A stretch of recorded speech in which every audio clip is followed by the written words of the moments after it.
started. Okay, we got a game here, and e4. I think I'm gonna, d4. Let's go with some kind of King's Indian, maybe. Haven't played this before on the video series.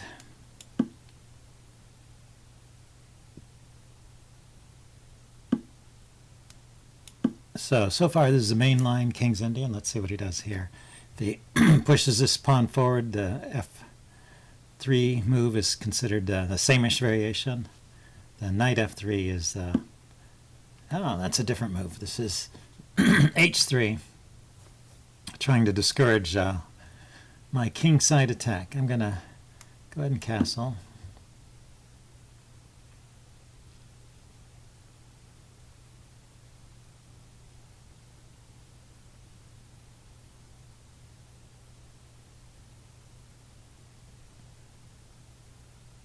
So the h3 move is sometimes designed to allow the bishop to go to e3 without being harassed by the knight. Bishop e3, knight g4. Yeah, so he plays it there right away. Sometimes he plays here first and then there, just to provoke a weakening pawn move. But going directly to e3, that's fine.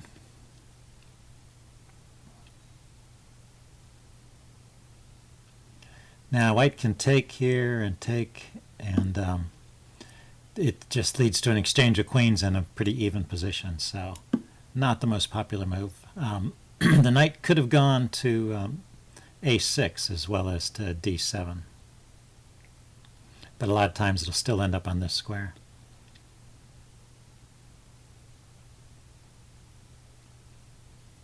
But one of the ideas is just to put some pressure on the e4 pawn here.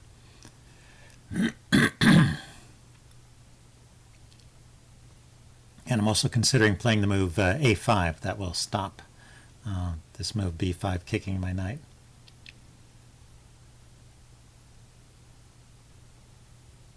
b4 rather. Yep, so let's go a5.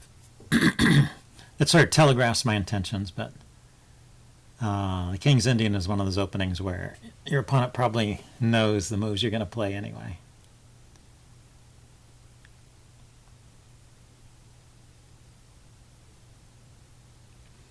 Okay, so if I play knight to c5, he can take it, and if I take back with a pawn, that'll leave this pawn undefended. So I might want to defend this pawn before playing knight to c5.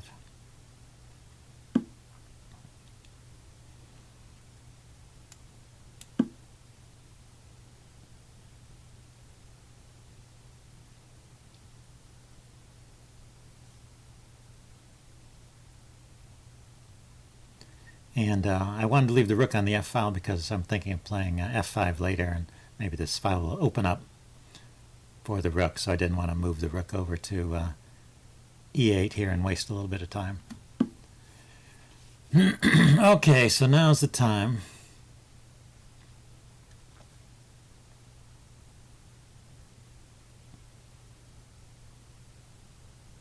If I play the knight to c5, yeah, I'll go ahead and do that. It at least opens up this line for the bishop. And the other knight might retreat back here to d7 so I can push f5.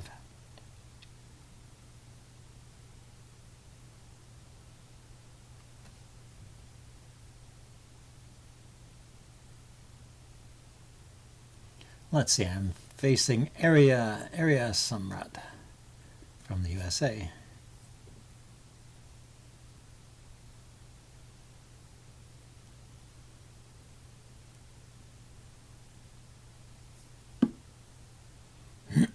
Okay, that's to discourage the knight, I guess.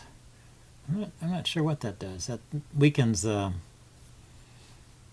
h-pawn a little bit.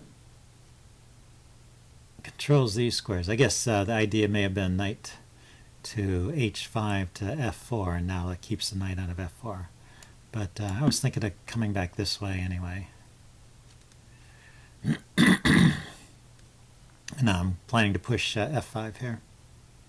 White could castle queenside in these kind of positions too, just to avoid the kingside attack.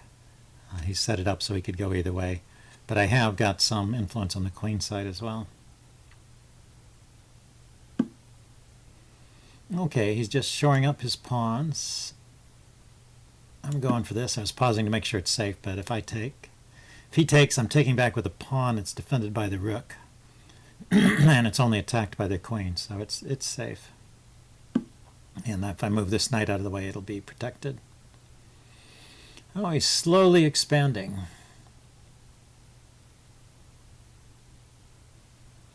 Let's move this knight out of the way. So if this knight gets kicked, I have a retreat square here on d7.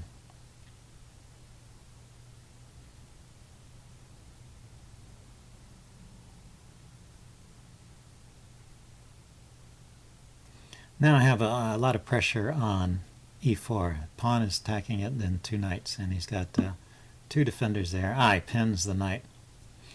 So let's see what he plans to do if I harass the bishop. He has to take. Well, I thought so. So now, I guess I want to take with the queen.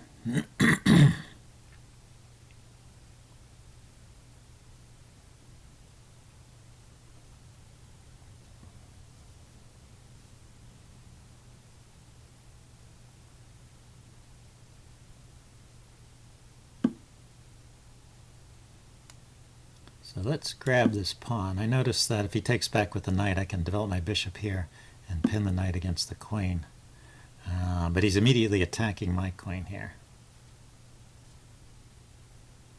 So I could trade, let him get his queen to that square, and then develop my bishop to f5.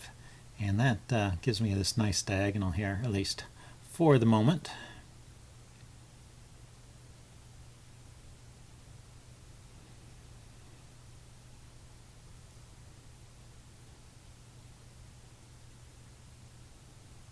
Now what to do? If there was a good queen move, I would make it, but I don't see it at the moment.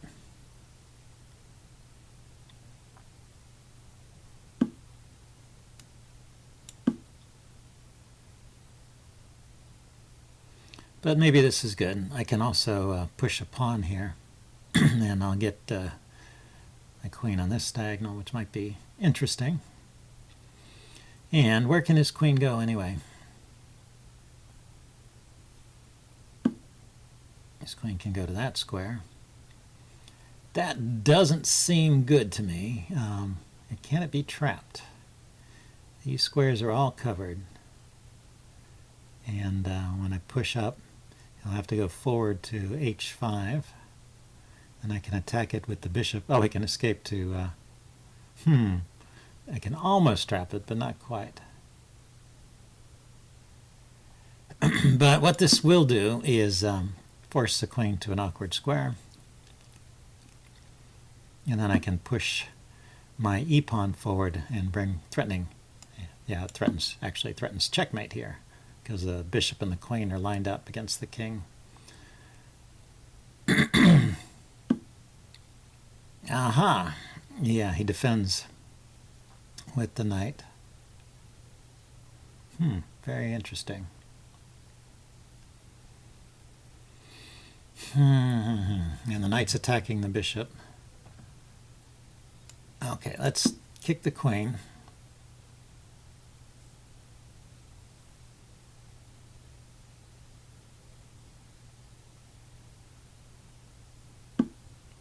I can grab this pawn here on f2. The queen can come here and check me. And I can defend with this bishop.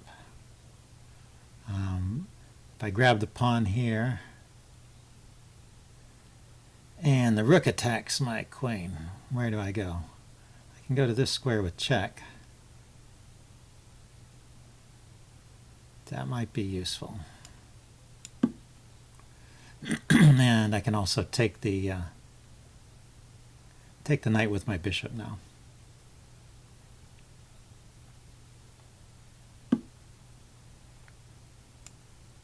Check.